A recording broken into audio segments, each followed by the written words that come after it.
is up, YouTube? How you feeling? How you living? What's good? It's your girl Francine, and today is Friday, which means it's Fact Friday when we get into the straight facts about what's really going on. And so, since I've been having a couple of crappy days in the last few weeks, I decided to kind of practice some self-care by researching self-care because that's how my brain works. So this week I decided to kind of look into self-care. Up until recently, I kind of felt like self-care was a waste of time. I'm gonna be really honest. I thought it was just people excuses to kind of be a little self-indulgent and treat themselves and all that stuff. But as of recently, in the last few months, I've decided to kind of spend more time practicing self-care for myself, and I've noticed it's actually helping. And so, because I'm a huge nerd, I wanted to figure out why self-care works, kind of the science behind it, what it is, and how it works for people. And of course, it being Mental Health Awareness Month, I think this is a very fitting topic, given the fact that self-care is a great part of helping with mental illness. So, with that being said, let's get into this video. So, let's look into the definition of self-care. What is self-care? Well, there's actually a definition by the UK Department of Health that states that self-care is anything taken by an individual towards their own health and well-being, or, to put it another way, a conscious choice to constructively and strategically combat stressors in daily life. Now, that seems pretty straightforward. It's essentially just taking care of yourself, self-care, pretty easy. But one thing I did realize, or figure out, I didn't realize it, I learned in doing my research for this video, is that there is apparently 7 pillars of self-care.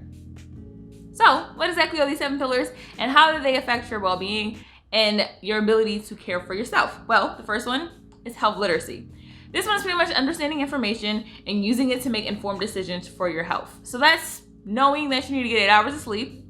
That's knowing that you should, drink 8 glasses of water a day, knowing you should take your vitamins, and then actually doing it. Because a lot of us know you're supposed to get 8 hours of sleep a day. I don't even really get 8 hours of sleep a night, so I know most of y'all know. But that's knowing those things and taking the proactive ability to go and do those things. Number 2 is self-awareness. This was kind of being informed about your own health. So, going to the doctor, getting checkups, going to the therapist, understanding your mental health. But this is also knowing your sense of belonging and your sense of satisfaction in life, which I thought was very interesting because a lot of us know that we're not really satisfied with our lives. A lot of us know we don't really belong where we are, or we don't feel like we belong anywhere. And the active ability to take actions to change that is self-care. So if you know that you don't like your job and you staying at that job, says why you ain't looking for another job? Things like that. Like the idea that my life is not satisfying, I'm not happy with where my life is, and I want to change it. This one was the most for me to kind of be like, dang, yeah, I need to practice this one a lot more.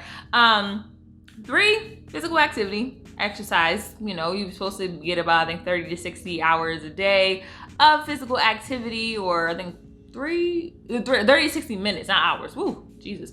A day. Or 3 to 4 hours a week. And that's something we all know, but something also we all don't always do, especially now that we're in quarantine. We all in our house. I know a lot of y'all ain't able to move off that couch in 2 weeks. Then number 4 is healthy eating. Again, something we all know. Having a well-rounded diet. Making sure that we eat certain foods to help prevent, or not eat certain foods that can help prevent certain diseases, high blood pressure, diabetes, all that good stuff. If you eat right, it definitely helps prevent those things and is a form of self-care, because at the end of the day, you're caring for your well-being, not just for now, but in the future. Then you can, fifth one, I'm on 5. The 5th one is risk avoidance, which is a very interesting one if you're a self-destructive person like me. A lot of times you put yourself in some risky behaviors and some risky situations, and then you should have not been in. But even normal people, people who are just doing day-to-day activities, things that are risk avoidance is driving safely. If you ain't just out there speeding and swerving through traffic, making sure to not smoke, making sure to wear sunscreen if you get sunburned, things like that is a form of self-care, because it's essentially avoiding things that can potentially cause you harm. So if you never smoked, then you don't have the risk of lung cancer as much as somebody who does. So that's a great form of self-care. One form of self-care right now is maybe just like not leaving the house because, there's a fatal virus out there that may kill you and your family. Or, just wearing a mask to not spread germs to other people. That could also be a form of self-care. The sixth one is good hygiene. Now, this one, I think for some people is probably like, obviously this is like, who doesn't do this? But if you like me and you dealt with depression, then you know that sometimes taking a shower and brushing your teeth is like a hassle. Especially right now, one thing that's a big form of self-care is washing your hands. Please wash your hands, please. But that's self-care because it shows that you care about your body, you care about, your sanitation, making sure that you're clean, and that shows your body that you care. And then the last one is rational use of products and services. Now this one is interesting because it's essentially, we all have things at our disposal that we can use to help ourselves. Take your medications. If you have medications, you have high blood pressure, please take your high blood pressure medicine. If you have a therapy appointment that you're supposed to have every week and you just decide not to go, why? You know what I mean? If you have these resources and you have these things that can help your wellness and health, use them. So, with that being said, that's the 7 pillars of self-care. Now, let's say, you're probably like, well, what about, treat yourself, self-indulgent kind of behaviors? How is that related to this? Like, I mean, I know I got to take care of myself, but like, how do those things better my mental and physical health? Well, there actually is a way, and we're going to get into that right now. Okay, so let's look at the more self-indulgent, treat yourself kinds of things. Getting a nice little pedicure, treating yourself to something on Amazon, or 3 or 4 or 5 things I need help on Amazon.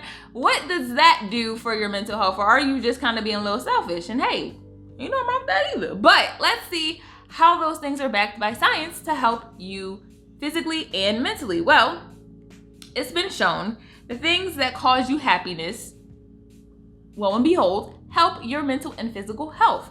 Science has shown that happiness actually affects your health. The studies have shown that states of happiness are correlated with less stress and actually a better immune function, which who would have thought? And so when you do things that make you happy, it actually helps you better the way that your body functions and feels during the day.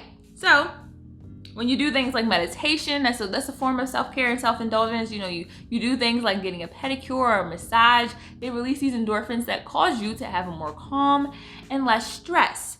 It's also been scientifically proven that psychological well-being reduces future physical health. So, when you're in a better mood, you're in a better place mentally, it does help you better, your chances of not having things like high blood pressure because you're less stressed and your blood pressure is not going up as much. Things like diabetes, things like that, as well as helping with things like depression and negative affective states. So, your brain, one thing I realized is since I've been doing this since the self-care, I'm in a lot better place. And I was like, I'm in a lot better place because, I'm going to therapy. But I think that once I started kind of taking care of myself, taking care of my well-being, and also doing things that made me happy, lo and behold, depression doesn't come around that much. And then when it does, it also is easier for me to get through it. So like last week, I was a little depressed and it was kind of upsetting. And then eventually I was like, let me do something that helps. Let me meditate. Let me write. I wrote a poem. If you don't follow me on Instagram, I got my Spoken Word Wednesday. Check it out. But things like that, and for doing things like that, it definitely helps your physical well-being as well, because like I said, when you're stressed out, your blood pressure goes up. When you're stressed out, you don't really eat as well as you're supposed to. When you're stressed out, you don't really take time to kind of pause and do things that should be healthy for you. So with that being said, this is kind of the reason why self-care is a good thing. And I think that, when you look at somebody who's very much a treat yourself type person, it's really hard to see it as a scientifically backed thing, but it is. So, just remember, treating yourself every once in a while is okay. Take care of your physical and mental well-being. And remember, happiness leads to better health and stay more in tune with your needs and wants, because at the end of the day, you are the only person that you have control over. And once you realize that, you really start to realize that those worries and craziness in your head isn't really that important. So, with that being said, that's the video. If you like the video, hit that like button. If you know someone who needs to practice some self-care, if you know somebody who is always on a go, and they're like, oh, I don't got time for that, share this video to them to let them know, sis, you need to calm down, because this is good for your health, okay? And your future health. And you can't be doing nothing and going crazy and being productive if you dead. So, and if you're not subscribed already, why? Why are you not subscribed? Come on, just it's right there. Hit the button. It's right there. I'm in a good mood today, if you can't tell. Thank God. Ugh, Jesus. With that being said, I'll see y'all tomorrow. I'm gonna do my Saturday video about my personal journey with self-care and what I do now with self-care. If you're interested in that, check it out tomorrow. And I'll see you then. Bye.